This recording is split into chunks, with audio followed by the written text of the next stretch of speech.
చాలా ప్రతిష్టాత్మకంగా తీసుకోవడం జరుగుతుంది. మన డీజీపీ గారు, మన సిపి గారి ఆదేశాల మేరకు మనం వైజాగ్ కమిషనరేట్ మొత్తంలో గాంజా ఎక్కడెక్కడైతే ట్రాన్స్పోర్ట్ అయ్యే అవకాశం ఉందో అక్కడ అన్ని చోట్ల మనం నిఘా పెట్టడం జరుగుతుంది. ఈ నేపథ్యంలో 4వ తారీఖు మార్నింగ్ 11 ఆ టైంకి మన దువ్వాడ పోలీసులు వారికి వచ్చిన సమాచారం మేరకు కూర్మానపాలెం డిపో ఎదురుగా ఒక వ్యక్తి కొన్ని బ్యాగ్స్ పట్టుకొని సస్పీషియస్ మూవ్మెంట్ అబ్జర్వ్ చేయడం జరిగింది. అతన్ని మనం అప్రహెండ్ చేసి విచారించగా అతని ఉన్న 6 బ్యాగ్స్ ని కూడా మనం చెక్ చేయగా మొత్తం 126 కిలోల గాంజాని మనం స్వాధీనం చేసుకోవడం జరిగింది. సో ఆ రోజు మనం పట్టుకున్న అతని పేరు భరత్ సింగ్. వీళ్ళందరూ ఢిల్లీలో ఉంటాడు ఇతను.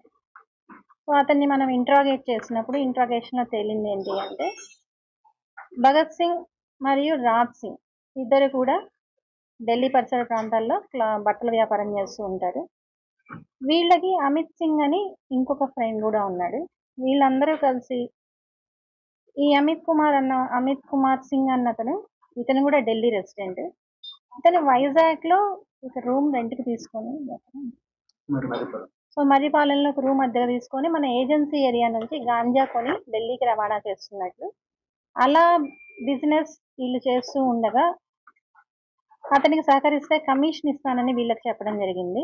సో దానివల్ల అమిత్ సింగ్ అన్నందు ఫ్లైట్ బుక్ చేయగా రాజ్ సింగ్, భరత్ సింగ్ గాంజాని తీసుకెళ్ళడానికి వచ్చారు. వాళ్ళకి హ్యాండ్ ఓవర్ చేసే ప్రయత్నంలో మనం రైల్వే స్టేషన్ బస్ స్టాండ్ ఎదురు కూర్మానపాలెం బస్ స్టాండ్ ఎదురు వాళ్ళ సస్పీషియస్ మూవ్మెంట్ పోలీసులు అబ్జర్వ్ చేసి వెళ్ళేటప్పటికి పోలీసులను చూసి మనం ఒక వ్యక్తిని పట్టుకోవడం జరిగింది. ఆ వ్యక్తి విచారణలో మన ఏజెన్సీ ఏరియా నుంచి ఇది ఢిల్లీకి రవాణా అవుతున్నట్లు తెలుస్తుంది. సో పెద్ద అమౌంట్ ఇది 126 కిలోలు. సో మిగతా వాళ్ళని కూడా ఎవరైతే సంబంధం ఉందో వాళ్ళందరినీ కూడా అరెస్ట్ చేస్తాం. సో విశేష ప్రతిభ కనపరిచి ఇంత పెద్ద మొత్తంలో గంజాయిని పట్టుకున్న దువ్వాడ పోలీసులు నేను అభినందిస్తున్నాను. సిపి సార్ కూడా వాళ్ళకి అభినందనలు తెలియజేయడం జరుగుతుంది. ఈ గాంజా అన్నది ఒక నిర్మూలన చేయడం కోసం వైజాగ్ సిటీ పోలీస్ చాలా ఎఫర్ట్స్ పెట్టడం జరుగుతుంది. మీ అందరికి కూడా తెలుసు స్వయానా సిపి గారు నవ సమాజ నిర్మాణం అనే ఒక ప్రోగ్రామ్ కూడా ఆర్గనైజ్ చేయడం జరుగుతుంది. ఒక ఏడీజీ ర్యాంక్ ఆఫీసరు స్కూల్స్ కి కాలేజెస్ కి వెళ్ళి ఈ గంజాయి వల్ల సమాజంలో వచ్చే దుష్పరిణామాలు ఏంటి ఇవన్నీ వాళ్ళకి educating as well as awareness create చేసే ప్రోగ్రామ్ ని చేయడం జరుగుతోంది.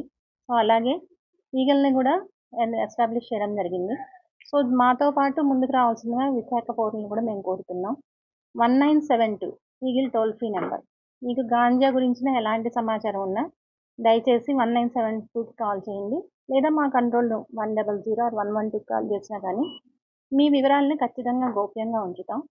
మా ఈ ప్రయత్నానికి మీరందరూ కూడా సహకరించవలసిందిగా కోరుతున్నాం. Thank you.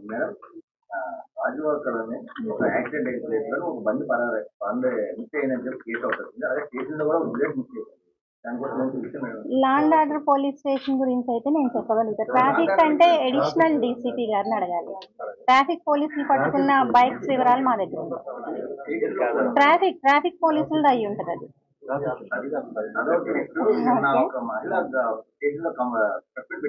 అవును, మా ఏసీపీ గారు వెంటనే ప్రెస్ మీట్ కౌంటర్ పెట్టారు కదా, చూడలేదండి?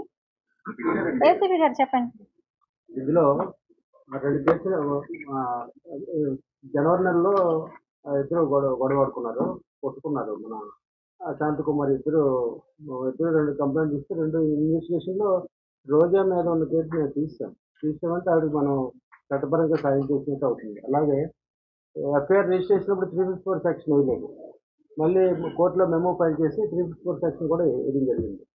ఆవిడ ఎలిగేషన్ ఏంటంటే అరెస్ట్ చేయమని అడుగుతుంది. అందులో అర్నేష్ కుమార్ జడ్జిమెంట్ ప్రకారం సుప్రీంకోర్టు ఆదేశాల ప్రకారం అరెస్ట్ చేయడానికి బిలో 7 years అతను చూసి అరెస్ట్ చేయడానికి ఏ రకమైన రైట్ పోలీసు గారికి లేదు. కాబట్టి అరెస్ట్ చేయలేకపోతుంది. దాన్ని ఆమె వేరే విధంగా అనుకుంటుంది. ఆవిడకి ఎక్స్ప్లెయిన్ చేయడం జరిగింది కానీ ఆవిడ అర్థం చేసుకోలేకపోతుంది. అది కాకుండా చాలా కేసుల్లో ప్రజలకు ఏ విధంగా ఇప్పుడు ఒకటి అండి, ఒకరి మీద ఒక నేరం జరిగినప్పుడు ఎమోషన్స్ హై ఉంటాయి, కానీ పోలీసులు భావోద్వేగాలను పరంగా పని చెయ్యరు, చట్ట ప్రకారం పని చేస్తాం. ఇప్పుడు ఒకరి మీద ఒక దాడి జరిగింది, అతన్ని జైలుకి పంపించాలని కంప్లైంట్ ఖచ్చితంగా ఉంటుంది. కానీ మీకు అందరికీ తెలిసిందే బిలో 7 years కనుక పనిష్మెంట్ ఉన్నట్లయితే స్టేషన్ బై లిస్ట్ తీరాలి. లేదా అదేమన్నా ఎక్స్ట్రాడినరీ కేసు అయ్యి ఒక ఎక్స్ట్రాడినరీ సర్కమ్స్టాన్సెస్ క్రియేట్ చేసినట్లయితే మనం ఎక్స్క్లూజివ్ కేసెస్లో కూడా అట్లాంటివి చేస్తూ ఉంటాం. సో ఈ కేసు మా అందరి నోటీస్లో కూడా ఉంది, సిపి గారి నోటీస్లో కూడా ఉంది. ఒక ఇన్సిడెంట్ జరిగింది, కేసుని కౌంటర్ పెట్టుకున్నారు, మనం 2 రిజిస్టర్ చేసాం. సాక్ష్యాధారాల మేరకు ఒక కేసు కరెక్ట్ కాదు కాబట్టి దాన్ని రిఫర్ కూడా చేశాం. ఆమె మహిళ పోలీసుల మీద చేసిన ఆరోపణలు కరెక్ట్ అయినట్లయితే తన మీద పెట్టిన కేసు కూడా విత్డ్రా అవ్వదు కదా, దాన్ని మనం ఫాల్స్గా రిఫర్ చేశాం కదా. సో తన ఆ ఎమోషన్స్ మేము అర్థం చేసుకోగలుగుతాం. కాబట్టి ప్రజలు కూడా పోలీసులు అన్న వాళ్ళు ఎమోషన్స్ మీదో డిమాండ్స్ మీద పనిచేయరు కానీ చట్ట ప్రకారం పనిచేస్తారని అర్థం చేసుకుని మాకు సహకరించవలసిందిగా.